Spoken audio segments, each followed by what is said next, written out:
Ladies and gentlemen, it's TNG, and in this video we're taking a look at 5 amazing camps my good friend Silver Bunny has found whilst wandering the wasteland. Let's get into it. Right then, so here's the first camp we're going to be looking at. It's called the Sapphire Villa, and it's by Tommy3007. And I'm not going to lie to you guys, I love the exterior on this thing. My OCD is kicking in a little bit because there's no window on that corner there, but other than that, yeah, really nice looking structure from the outside of it. The little carport as well is a nice touch. Alright, nice overall design. It is quite a big build though, so I'm intrigued to see what the decor's like on it. You know, bigger builds tend to have less shite inside of them, but that's just down to budget restrictions. There's not much we can do about that. However, let's have a nosy and see what's actually going on in here.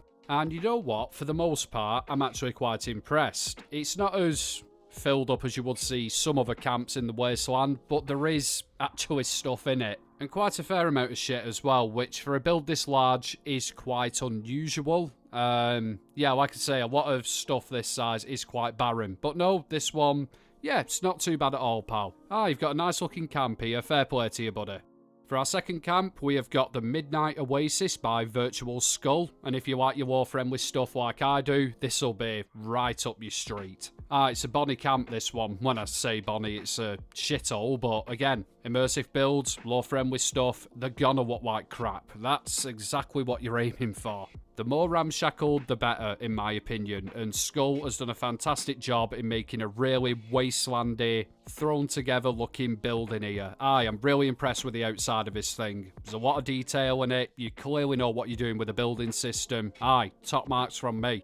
Oh, and I must say, just before we take a look at the inside of the place, I love that little garden you've made on side there. That is nice, that. Definitely my favourite part of the building so far. Awesome little addition to it. Interior-wise, yeah, more solid work. It looks scrappy. It looks like a war-friendly kind of build. I really like the merges you've got going down and how you've put stuff onto your shelves that make it a little bit more, I don't know, makes it feel a little bit more lived in. And again, much like the exterior, you can tell you put a lot of time into it. It's highly detailed, and you clearly know how to bend the game's mechanics to your will.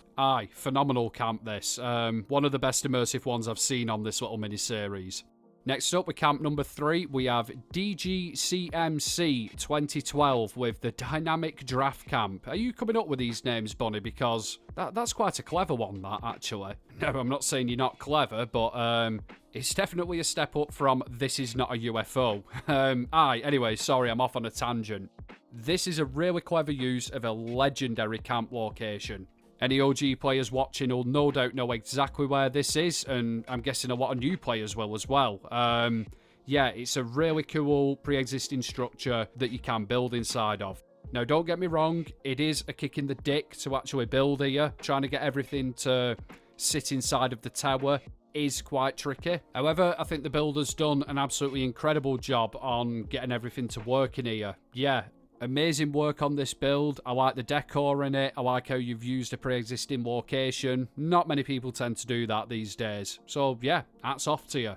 For camp number 4, we have the Breezy Bungalow by Delhi Hero, and I'm already a massive fan of this thing. I like small builds. They tend to be very well decorated, and I just think they suit the wasteland a lot more.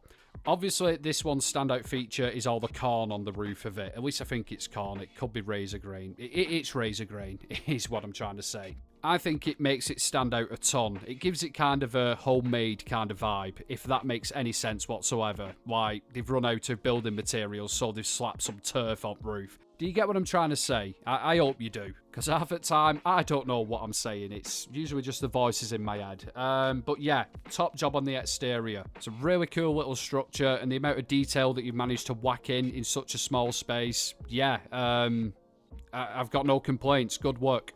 Now let's move on to the interior, take a look around here, and yeah, it's very well decorated as expected. Personally, I would have whacked a bit more in there so it was totally impractical and unusable, but then again, I am the kind of guy that lowers vehicles to the point where you can't drive them over a speed hump. So take what you want from that. Overall, this interior is decently decorated. It's got a very cozy feel about it. I like the little stove in the corner. Yeah, again, incredible work, Delhi Hero. So for our fifth and final camp, we have the Prer Pagod by Caged Existence, and this is beautiful. Quite simply, guys, looking at that from the outside, it is a gorgeous looking camp. I'm a massive fan of the little entryway posts you've made out of the diner pieces. I didn't think they'd look good for this kind of build, but I stand corrected. They match in nicely. Camp location wise as well, good choice. You can't beat a good lake location. Alright, this is an impressive build. My favourite part about the exterior of the thing is the little garden you've got going on there. A lot of attention to detail. You can see you've put a hell of a lot of time into it too. And you know what? Fair play. A guy can appreciate that. Let's take a look at the inside of it. I'm guessing this is a Japanesey kind of theme, isn't it? So I'm expecting cushions on floors and whatnot. And of course, yeah, there we go. It is nice to see an interior that matches the exterior. All too often you see camps where it'll be a nice modern house on the outside, but every room will be dedicated to different themes from the Atomic Shop. There's no rhyme or reason to it, but if that's your thing, I'm not slating you, I'm just making an observation. All I'm saying is, it's nice to see a build that flows and keeps a consistent styling throughout. Another amazing camp, and a very beautifully well-made camp as well. 10 out of 10 from me on this one. And that's it, guys. Again, massive thank you to Silver Bunny for finding, filming, and editing all of these. It is much appreciated. There's a link to a channel down in the description. If you guys watching could go and show us some love, that would be much appreciated. No matter how many times I ask her to upload these onto her channel, considering she does all the work, she just shoots me down. So it would be nice getting a bit of traction over there. Anyhow, as we say in the north, I will love you and leave you, and I'll catch you at next one, guys. Have fun.